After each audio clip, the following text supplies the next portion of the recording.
Have you ever been trying to enjoy a luxurious bath with a glass of wine and watch a little TV on your phone, and then, oh no!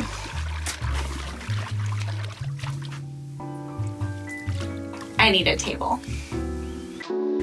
Hey everyone, I'm Liv and welcome to the Leopard Lodge.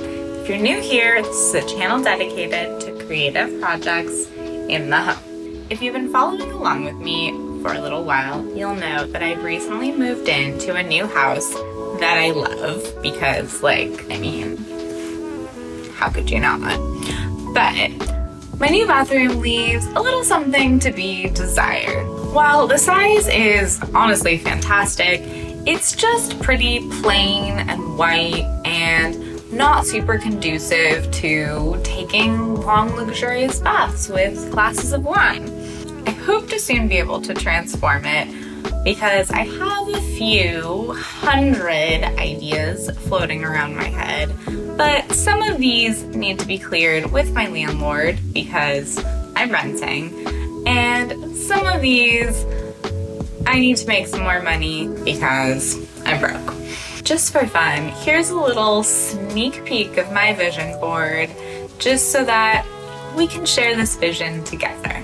But don't forget to subscribe so you don't miss that eventual makeover, and stay tuned to the end of the video to see what I've accomplished so far. Oh yes, so I needed somewhere to put my phone or a drink while I took my long, luxurious bath, and also, my poor snake plant really needed to get off of the floor and closer to a light source.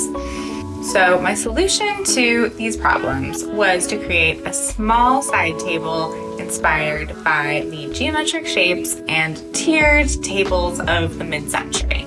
I don't really have any money right now, so I needed this to be something I could create out of the materials that I already had on hand. So anyway, I headed out to my scrap wood pile in the yard and found a perfect 3/4 inch board.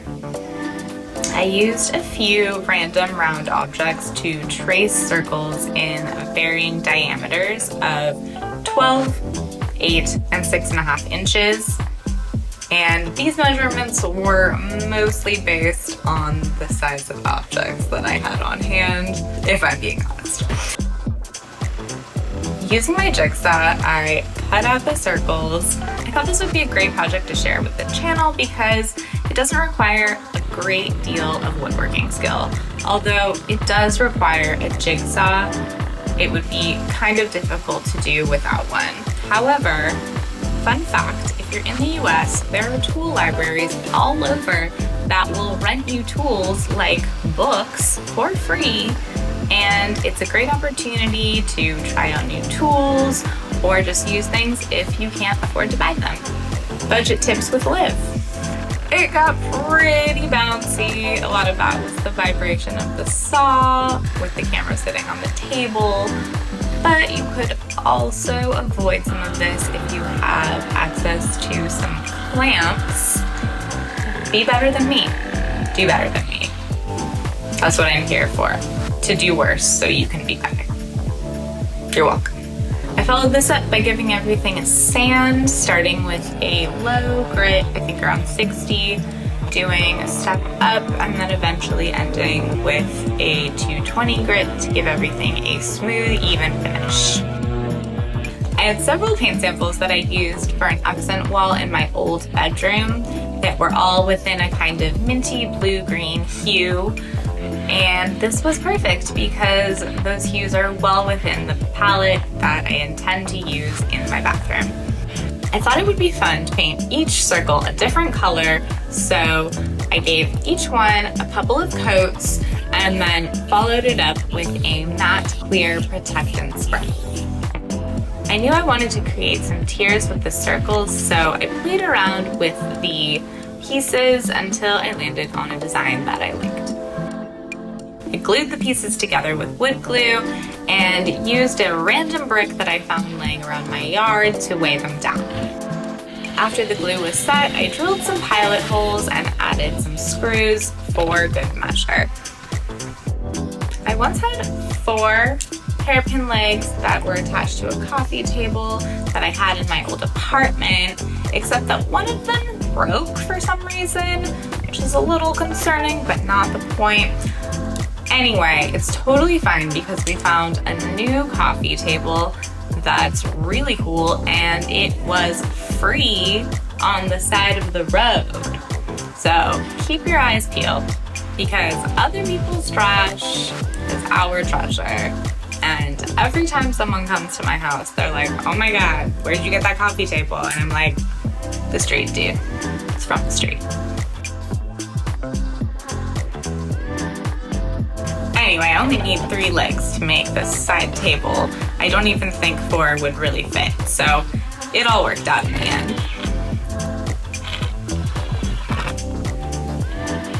I popped those on with some 1/2-inch screws so that they wouldn't poke through, and the table was pretty much good to go.